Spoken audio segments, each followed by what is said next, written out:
And welcome back, hard hats. It's the big guy Scott Ferrara. It's Mike the Grand Poobah Perazini. Today we have with us Ironworker Joe Bassard. Joe, how you doing? Good, thanks. How are you guys? Doing great. Can't complain. Fucking it's Thursday. Yeah.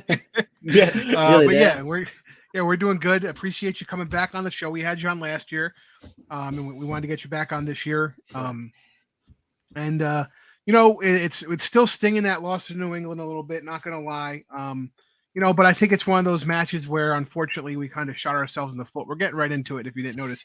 A lot of mistakes were made, a lot of ball handling errors, and I know the philosophy on the team is really, just make mistakes and try. You can make mistakes, but try and minimize them. But I think with a team like New England, they end up capitalizing. I mean, right in that second half, got a big bounce for an easy try, and then they kind of chipped away at us. What is it? Death by 1,000 paper cuts, right? Mm. Penalty here, right in front of the sticks. Obviously, they're going to go to kick it. They do have a great kicking through their 9 and 10 position there, and then it kind of just molded into that. We took an early card with that. I think it was an early tackle or a high tackle. I forgot what it was exactly. That's the other thing. Unfortunately, sometimes when you're at the event, you can't hear the referee when he's talking on the mic, and sometimes he's in the middle of the guys, and you don't see what the gestures were and all that. So usually, I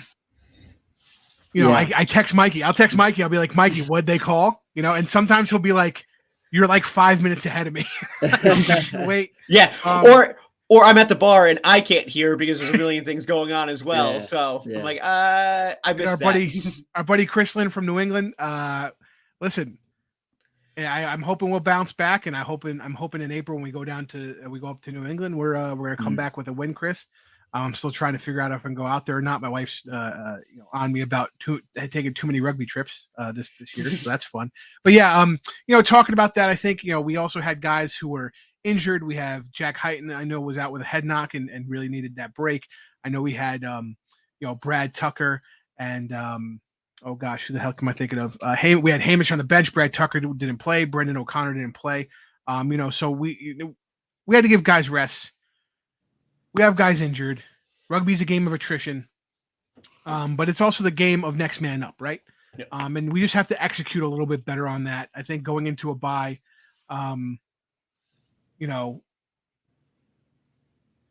maybe there was some mental there about, we got to break next week. Sometimes that happens. And Chris Lind, at the end of the day, listen. I think that the top three in the East, in my opinion, are always going to be New York, New England, and DC. DC, not that great last year, but is having a bounce back year. New York, obviously, we have a couple tough losses that we got to overcome, and New England right now on top of the table for the East. But we're going to move into talking to Joe. So, I think we're going to dispense with some of the usual questions we have, about hairstyle and cleats and all that stuff. So the first question I'm actually going to ask is at the New England match. Scott Lawrence, the interim head coach of the Eagles, were there. People may not know you are Eagles eligible. So my question to you is that something that somebody told you, like, hey, just so you know, Scott Lawrence is in the house giving guys looks? Is that anything? Was that discussed at all with anybody? It actually wasn't. I didn't even know that. But I think it was probably more. I'm sure people knew, but it was more a matter of coaches or front office and support staff wanting us just to focus on our game rather than thinking about, I think it's great having him there and watching us. And, like for me personally, I'd love to, take that opportunity to represent, play for the Eagles. But it's probably more a matter of just wanting to focus on our own game and not having that in the back of your mind. As like, I think it might even lend itself to, players trying to put on individual performances, that kind of thing. So, that's probably more a matter of that rather than being anything kind of explicitly intentional. Yeah. And I think, honestly, that's how Scott Lawrence wants it anyway. I don't think he wants to change anything that's going on for anybody he's looking at, because he wants to see you what you're working with in your element on that team, doing what you should be doing, and will that be a fit with the roster he's looking to put together. He seems like that guy. I did get to speak to him a little bit. We've interviewed him before, but I finally got to meet face to face. This is one of the good things about having the show and being on the show, is I can meet guys. It's always fun to when NOLA comes up, I hang out with their general manager, Pat Fitzgerald. Yeah. It's those types of guys that you can build relationships with, that even though they're on the other team, it's just nice to see, and they're good people and they're good rugby people. And I'm sure Joe Basser was on that list. He's always been anybody who's American eligible. I'll tell you that. So I was Yeah, sounds good to me. We kind of touched it last time we talked, but played rugby and grew up in Melbourne in Australia. What was your team, growing up? Like who'd you play for? What was the team what were the teams that you rooted for? Yeah. Tell us about childhood rugby, I guess. Well, I was a big Wallabies fan. Still am a big Wallabies fan, obviously. In Australia, the Melbourne Rebels came about, I think, in 2011. So yeah, I was about 11 years old, 11 or 12. So from then on, that was definitely like the team. And, I played in a bunch of junior sides and like under 19s and academy and stuff with them. So that was kind of, and have a lot of friends or guys I play with and against that are playing for them now. So that's still definitely nice. Like my team in Super Rugby at least. And then, yeah, an extension of that, the Wallabies. Before that, it was a bit of a mix. It was kind of the Brumbies as well, because my old man played for them, well, before rugby went professional. So it was Canberra or ACT. So that was kind of his team, despite growing up in Sydney himself. So a bit of a mix there. But yeah, kind of Rebels and Wallabies are the big ones that I still support today. I was going to say, because I was fortunate enough, we had a guy that played rugby with me last year up in Albany, who's from Melbourne, who actually I'm representing his jersey. He was a Quins player. Yeah, he played for the Quins. That was his team. And then his son played for St. Kevin's as well. And so they sent us some St. Kevin's balls and stuff like that. Nice. So I guess, yeah, they're my team now. And now I got to root for them. And then I as well with the Rebels, because Monty Ioane, plays on the wing now, Italian rugby player. Mm-hmm. Yeah. Love Italian rugby. Yeah. It's a pretty cool story with him. And, he actually grew up in Melbourne, was from Melbourne originally, and then obviously didn't really get much of a chance or a look here. And that was kind of around right when the Rebels were starting, and got a great opportunity in Italy. And then, yeah, it's been killing it for them. So, and then now he's come back home. So it's pretty cool. He gets to play in front of his family and stuff now. That's awesome. But yeah, that's interesting. St. Kevin's was actually, big rivalry in my school days. They're always the best rugby school in Victoria. They've got all the scholarships, so we did get them a few times, but you can't really fight against the scholarship players. They're just too good. Listen, hey, it's you play the best you can where you can play the best. You know what I mean? Exactly. It's not necessarily just because they're the best. They're the best. It's funny. This has to be like 2021. We're going to visit my uncle on Martha's Vineyard, and we're taking the ferry, and it's rough, and there's a couple sitting next to us who are a little older. It's me and my mother and this little older couple. And they're kind of like looking at us like, is this regular? And we're like, it depends. It's kind of for the season. Yeah, it's a little rough or whatever. And they had an accent. And I said, are you guys Australian? They said, yeah, we're from New South Wales. And I said, oh, are you guys Waratah fans? And they looked at me and gave me a look like, how do you know about? I'm like, listen, rugby is a thing here in the States, guys. And like, we know, I would say most American rugby fans, you have an Australian team in Super Rugby, you have a New Zealand team in Super Rugby. Now that they're kind of split, you have your team in South Africa that you root for. You have your team like Zebra, Mike, who you root for, or no, you Benetton guy? All right, sorry, excuse me. But you have like a team in every league as an American fan. So my question to you, Joe, is, having roots in New York, what are your New York teams? Well, good question. With basketball, definitely would say Knicks. My brother Harry is, well, actually, he's a massive Knicks fan. So, yeah, he would be pretty upset with me if I said Nets, despite the fact I've been to more Nets games. But you know that you take free tickets where you can get them. Yeah, no, that's true. I will go watch anything. Trust me. Exactly. Right, you get me a ticket, I'm supporting what I'm going to the game. But if basketball's I have to Knicks. Okay. Knicks, football, I'm gonna have to go Giants mainly because you know, with someone like Connor Buckley as a roommate, you have to. There's no room.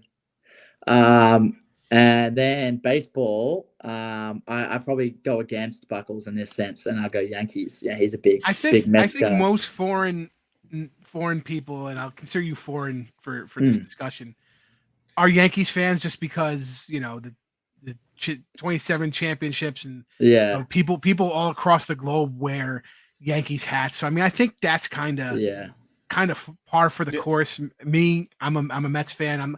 But I'm also not a Yankees hater. You guys aren't in our friggin' division, so I could give a shit. Yeah. At the end of the day, unless we're playing each other in the Subway World Series again, I could care less.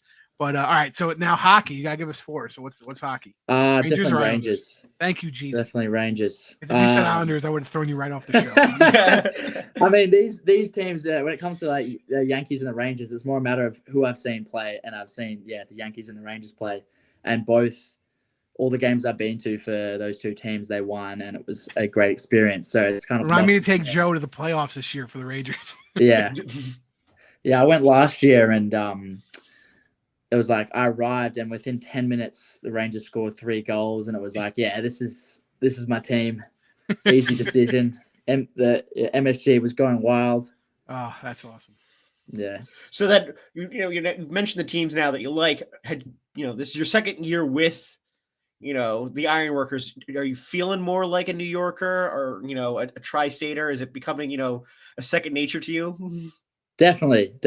I'm much more comfortable with the subway system, that's for sure. I'm in the city most days, or especially off days at least. So yeah, I'd definitely say so. A lot more comfortable. Maybe some of the novelties worn off, but definitely my love for the city is only gotten stronger. So yeah, for sure. And do you feel like you've changed in your attitude towards it as well? Like, you said the novelty has worn off. Do you find yourself, yelling at people more often on the street, or like if someone's walking in front of you slow, you are super passive aggressive about it? I would say when I'm here, I still feel less like that. I feel a lot more polite and that kind of thing. But when I went home for a few months in the off season, I caught myself out, and I was, with my family or whatever, and they're like, look at me, like, relax, I was getting worked up on the street or something. I was like, geez, it's changing me, Oh my God. Yeah, the swear words come out a bit more often, especially on public transport. That's kind of, the subway's got me on edge. So it's definitely. I'm laughing right now. I wasn't expecting it. And I get home and people look at me differently when we're out and about. So yeah, for sure. I think it was 2008. It was my winter break, and I was doing an internship down at this accounting firm on Wall Street, the very end of Wall Street, like 120. It's like the last building. And, it's Christmas time, and you're trying to get home, and you got to walk all the way up to Trinity Church to catch the 6th train to take it back, to take the Metro North. So these guys in front of me kept stopping, right? And I pushed through them, and then they'd like kind of run past me, and I didn't pick it up until like the second or third time they did it, and they were all wearing, I shit you not, Australia national team basketball like jumpers and shit. Oh, so finally after like the third time of them stopping in front of me, I like threw an elbow and I said, motherfuckers, if you don't get out of my way, I'm gonna beat the fuck out of every one of you guys. And they looked at me and they parted like the Red Sea and just let me go. That's that they probably remembered that for the rest of their lives, is that New Yorker on the street. Dude, I was like, I haven't thought about that in friggin' like 10 years. But you know what? I got to be honest. I understand the touristy thing, because I do the touristy thing, but I also try and not be the person who just stops randomly walking, because I live here and I know how frustrating that is for local people. But it was I don't know what they were doing here, but they all had like the jumpers on. It was like Yeah. Australia basketball, and I was like, holy crap. So all right, so so let's talk about your week off and some of the stuff you did. So I mean, I saw some great pictures. I mean, talk about the having a New York attitude with if you go it's at Joby1 Kenobi on Instagram. He has the I'm walking here moniker in one of his videos, one of his pictures, although he's not slapping a fucking taxi, which that's where it really goes. Yeah. But I so what really did you the scene? Yeah, I mean, listen, you just hit a cabbie, it's fine. They're not gonna do that. But so tell us, like you said, you were really just hanging around the city, you really didn't go anywhere. And I know some of the guys with families kind of who goes to Disneyland, who goes to this. So what did you really do? Was it just one of those things where you didn't plan anything in advance and you just were like, let's go adventure, or was there anything you wanted to hit in particular? Nothing in particular. I mean, I've done kind of all the big ones. It was more just doing things that you can only really do if you don't have practice the next day or a game coming up. Drinking. So yeah, like Drinking. a lot of bars. I was in the East Village a lot. I actually went up to the New York Botanical Gardens, went to the Orchid Show. That's great. Which was pretty cool. It's a bit of a hike to get up there, but yeah, getting, now I know how to catch the Metro North. So if I'm getting to a game not on the team bus, then I know my way there. But that was pretty cool. Did you hit White Castle? Because there's a White Castle right out by the train station up there. I didn't. It's literally, it's like the train station, White Castle, Botanical Gardens, Fordham University. They're all right there. Yeah, next time I've never been to a White Castle, so I don't know. I'm telling you, go up there, you can actually take the subway up to Arthur Avenue in the Bronx, and that's, in my opinion, in the past 30 years is what really is Little Italy. As Little Italy has become smaller and smaller and smaller in the city. You go up to Arthur Avenue in the Bronx, and that's a great. There we go, Jasmine. Belly bombers, exactly. You get a sack of 10, you get chicken rings, you get a Coke, and you're good for the day. Just make sure you don't have early practice the next day. Yeah. Make sure Ollie's not texting you like, what did you eat today? Don't show him. He'll blow a fucking gasket. There'll be a vein in his fucking head that just explodes. But yeah, no, you should go up there to Arthur Avenue. Oh yeah, forget it. And he'll be like, what were you eating? I just bit of White Castle, mate. Well, no, you don't eat a White Castle. You eat 10 White Castles. No, 10. That's the problem. It's not like a Burger King burger. They're little, and you could eat 10. But no, that's great. Botanical Gardens is a great place to be. Yeah. It's one of those things that I always tell people if they're looking to go up there for the zoo next time. The Bronx Zoo is always a great time. They're right next to each other. There. Yeah, that's on. I mean, that goes out for all the fans. If you're watching from Atlanta, actually, we had a bunch of New England fans talking about coming down here, spending Saturday down in New York, and doing a bunch of things outside of going to the match. One of them was go to the Bronx Zoo. So it's always nice to see people enjoying other things besides the rugby here, because we want them to come and have a good time, especially if they have kids. It's a great place to go, Botanical Gardens with kids. I think Eamon Matthews, he went there in the bye week, and he said it was really, really good. So you have to be careful though, because in the spring, all the guys are proposing to their girlfriends there. So you don't want to, like, if you got a girl who's serious, you don't want to fake her out with like that. Or maybe you do. Maybe you want to get down on knee and tie your shoe and be like, what is everybody looking at? Well, maybe that's why I stayed in New York all week. So who knows, Scott? Who knows? Maybe we can talk about it after the game on Sunday. Maybe you'll meet him. I'll be in a bush with a camera. Oh man, that's maybe great. She's coming to the game. I don't know. Yeah, we'll see. She's just going to fully kit it out. Yeah, Joe Basser all over the place. Definitely not. One of those big heads they show in the NCAA basketball games. That'd be awesome. Oh man, but yeah. So Joe, speaking of the bye week, so obviously last week was really the bye week. This week is hitting hard for practice. So give us a little secret. Who came in on Monday and who looked a little sluggish? I don't know. I know nobody watches the show. Don't worry. Nobody watches. Enrique went to Vegas, so nice. he'll take my pick. He had some Vegas stories, but what happens in Vegas stays in Vegas. So he was a bit tight-lipped about it, but apparently he made a profit. So there you go. Listen, if you him. if you can go to AC or Vegas and come back with money in hand, I'll friggin' take it. And you know what? It's good to blow off a little steam. You know what I mean? So I never knock guys for taking their bye week and doing something they're going to enjoy doing. Yeah, that's the whole point of it, right? Is kind of to enjoy what you're doing, reset at this point in the season, and then get focused the next week. Speaking of this week, we got Rugby ATL coming to town. Rugby ATL, I believe their last match was a home loss, I believe. Excuse me, against a really good SaberCats team. Now, I know at halftime the SaberCats were up by like 28 points or something, and ATL came back. Unfortunately, couldn't complete the comeback, losing 40-28. But they put a lot of points on a really good SaberCat team in the second half. So my question to you, Joe, you're in the starting lineup. It's coming to game day. What do you think your keys are for you to play well in a match against Atlanta? I think for me, and what probably the team could have improved on, can improve on last week, is just bringing a bit more kind of violence, physicality to the game. That's definitely what I'll be focusing on. Last time I started, I think I made like 27 tackles last season. So nice. Bring, the comms to me is really bring more of that. So that's definitely what I'm looking at doing. Just putting my body out there. I don't know if you've noticed, I'm sporting a bit of a headgear now, hiding the red hair.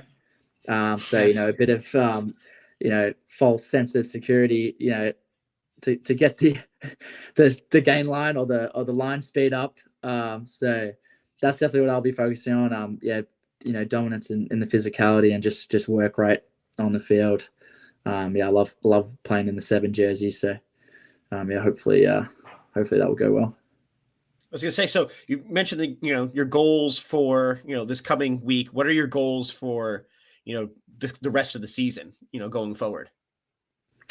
Good question. I think my goals personally are, we've got guys like, probably I'm the, more of an understudy to like Brendan O'Connor, those kind of guys. So, I'm learning heaps from him and just getting more game time, really playing with him when the opportunities arise, and just developing as a player. So, with that goal in mind to play for the Eagles, that's definitely my goal. It can be a bit hard when a lot of times coming off the bench, but when I'm starting, take those opportunities and try and prove a point to the selectors for the Eagles. So it'd be pretty cool to go on the tour later in the year. Listen, I think it's tough to come off the bench, but I think it shows a lot when you can come out and make a difference immediately, because it shows your preparation's there. It shows your mindset's right. I mean, and we're talking like you might not be coming in until the 60th minute. I mean, that's a lot of rugby that's been played. That's been a halftime for a cool down period. Yeah. And then that's a transition into the second half of a second half. Like, it's tough, but I think those players that become starters and get playing time and get seen by coaches come in and then make immediate impact. And you're definitely one of those players. I think I said it, weeks ago. I got to go to practice a month or two ago, and I noticed, I was like, Joe looks real quick. And I was there with the Lizard, and Steven was like, he is very quick this year. He was like, he's not like quick because he lost a lot of weight. He's quick because he became quicker. And I was like, that's exactly what you need in transitioning to a second year. Wanting to make an impact is not necessarily, be quick because you lost weight, but be the same weight and just be quicker because you worked on that in the off season. And it was noticeable to me at least. The entire team became quicker. I think Ollie's pretty happy with that. With definitely speed testing. So he likes to look at my form there, I think. So you can thank him for that. Yeah, no, absolutely. So again, Rugby ATL, the one of the main attractions of Rugby ATL is their pack. So I really think that if we can hit our set pieces correctly, if we can stop getting the obstructions on those mauls that have been being called recently, which seem a little weird, but they're calling it. So if numerous guys are calling it, we're doing something, right? Yeah. Making sure our scrum set, making sure we can take the weight, making sure the little things are right, our footing, all those things that can collapse a scrum. I think we will match up well, Mike and Joe, in the front forward pack. The backs, I think, we have the better back play, no matter. I mean, that's by far, in my opinion, whoever's at 9, whoever's at 10, whoever's at 15. Hopefully we're getting Andrew Cole back. Losing him really early on in the New England match was tough. Although Quinn came in and really immediately with the ball in hand, took a big one down and just decided he was going to run with every friggin' ball, which is nice to see. Just him coming in with crashing play. Nick Feeks looked very well in his first crack. Out there again, another guy who took the ball in hand a lot more than I thought he was. Not that Nick's not great with the ball in hand, but one of his things is he can kick. Didn't kick as much as I thought, which was good. I was glad he didn't have the hesitancy, coming off a big injury. I could see a guy being in his head about that. That's sports, So another guy who just came right in and made a difference. So I gotta be honest, I think our back line is going to be great. It's just our gain speed to the line. Our line speed to the gain line is really what has to stop. We have to be a little bit less flat-footed, a little bit more forward. And this is if you're listening, if James is Coach James listening to me, no more pop passes to my boy Nicky. Nicky is a pick and go. He's a pick and go player. Unfortunately for guys like him and Hamish, those pop passes keep them flat-footed, and their momentum forward doesn't happen. So the defender's speed to the gain line is going to essentially stop their momentum from even starting. So those are the two guys I think that really need to reassess what they get, how they get the ball on the offensive side. I think both guys are great with the ball in hand. Nicky's like a wrecking ball, and Hamish is so tall, it's really hard to take him down. But if they can't get that forward momentum, they're not setting them up correctly, in my opinion, as obviously a professional rugby pundit for a fucking fan show of a team I like. But seriously, in all seriousness, I think those two guys are really will really benefit from more pick and goes instead of those pop passes that, Chance is a little more agile to grab those passes and go a little quicker. It's two different skill sets between him and Nick, and I think you want to work with Nick's skill set a little bit better. That's just in my opinion. Yeah, for sure. So, all right, Joe, I got one. So let's say injuries happen. Let's say you're on the bench for Atlanta. Injuries happen. We've run out of guys to kick. They have Joe Basser needing to kick a game winner. How far out do you think you're good to slot a conversion? It really depends. What kind of angle are we working with? Not all the way to the left, but 50% to the left. I'm gonna say solid, maybe 30, maybe if 30 meters. I don't want to give myself too much. 22 out or 22 back, 15 out. Yeah, okay, I like that. Sweet. We'll go with that. I like that. Yeah. All right.